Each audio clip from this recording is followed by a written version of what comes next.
특히 박 교수는 이를 이용해 풍경을 감상한 체험을 자세히 서술해 놓기도 했다.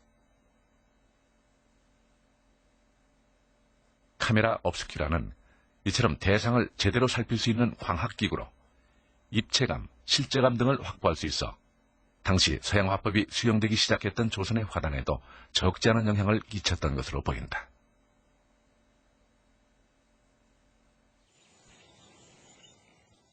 이런 과학적 기구의 영향을 실제로 접했을 것으로 추정되는 사람 중에 궁중화원 이명기가 있다. 그는 왕의 어진 제작을 2번이나 책임졌던 조선 후기 최고의 초상화 화가였다. 이것은 그가 1787년에 그린 유원호 초상화다. 그런데 이 그림에는 눈길을 끄는 문구가 있다. 얼굴과 몸이 길고 커서 원래 몸보다 반으로 줄였다는 문구다. 이런 예를 밝힌 초상화는 이제껏 없었다. 그런데 어떻게 신체를 정확하게 반으로 축소한 초상화를 그릴 수 있었을까? 바로 카메라 옵스큐라와 같은 기구의 도움이 있었기에 가능했던 것이다.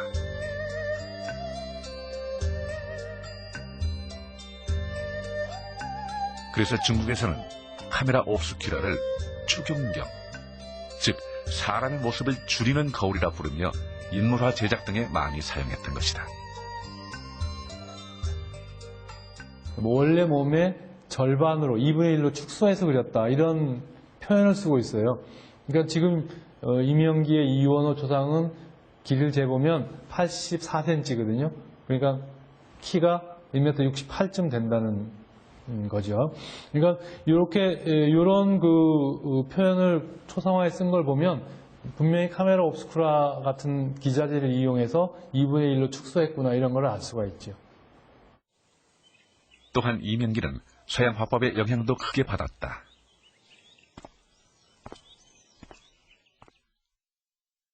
이명기가 조선시대 소론의 영수였던 윤증을 그린 초상화다. 얼굴과 옷주름의 음영이 뚜렷하여 입체감이 잘 드러나 있다. 그런데 윤증 초상에는 밑그림에 해당하는 초본까지 남아있는데 이상한 격자무늬가 있다. 과연 이 격자무늬의 정체는 무엇일까? 그 답은 바로 서양 화가 알프레드 듀러의 드로잉이라는 동판화에서 찾을 수 있다. 모델과 화가 사이에 격자무늬 창을 세우고 격자 사이로 보이는 형상에 따라 같은 비례의 격자무늬 종이에 옮겨 그리는 모습이다. 이명기 역시 동일한 기법으로 보다 사실감 넘치는 초상화를 그릴 수 있었던 것으로 보인다. 그의 초상화에 보이는 입체감 등의 사실성은 바로 서양 화법과 카메라 옵스큐라와 같은 기구들의 영향 때문이었던 것이다. 이를 통해 그는 이전 초상화들의 밋밋한 얼굴이나 평면적인 옷 표현과는 다른 느낌의 초상화들을 그려냈던 것이다.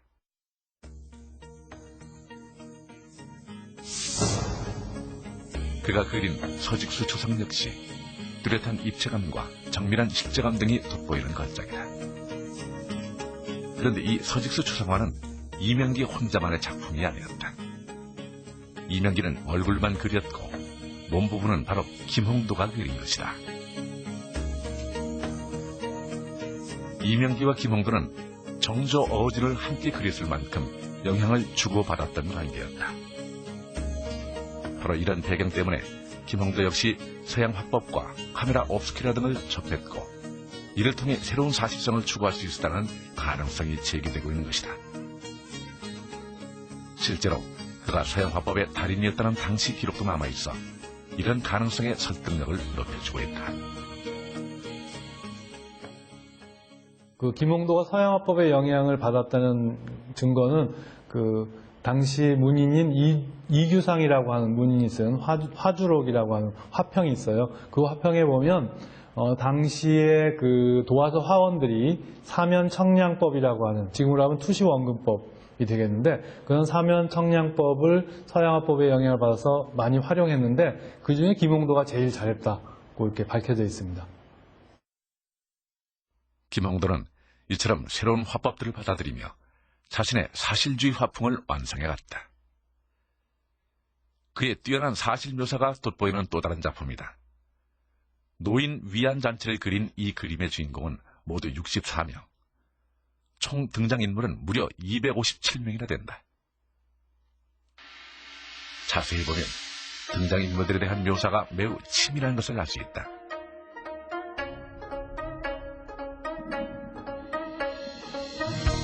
위안잔치의 주인공인 노인들의 옷이며 간 모양에도 모두 변화를 주었다. 구경 온 사람들도 참으로 다양하다. 거렁뱅이도 보이고 이미 스리치한 양반도 보인다.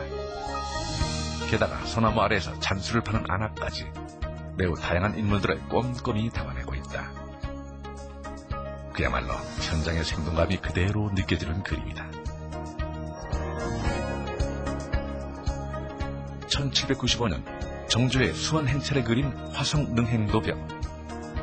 모두 8폭의 병풍 그림으로 그 묘사가 세밀하여 지금은 중요한 사료로 평가받고 있기도 하다. 군인은 물론 구경꾼 하나하나도 그 의상과 자세를 모두 다르게 묘사하고 있을 만큼 치밀한 그림이다. 마치 현장의 모습을 하나도 남김없이 8폭 병풍에 그대로 옮긴 듯한 매우 사실적인 그림이다.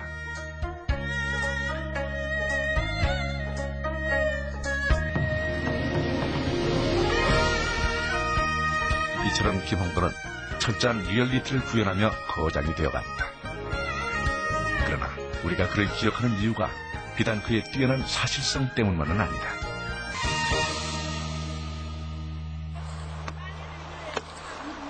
빨래터에 여인들이 모여있다. 서슴없이 허벅지를 드러낼 정도로 한껏 자유롭다. 그러나 김홍도가 지금 주의 깊게 지켜보는 것은 이 여인들이 아니었다. 그가 주목한 인물은 바로 이 사람. 빨래터를 훔쳐보는 한 양반이었다.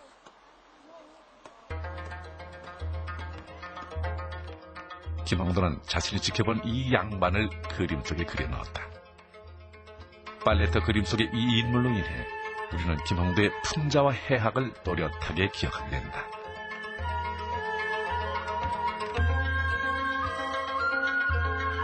이 그림은 한 선비가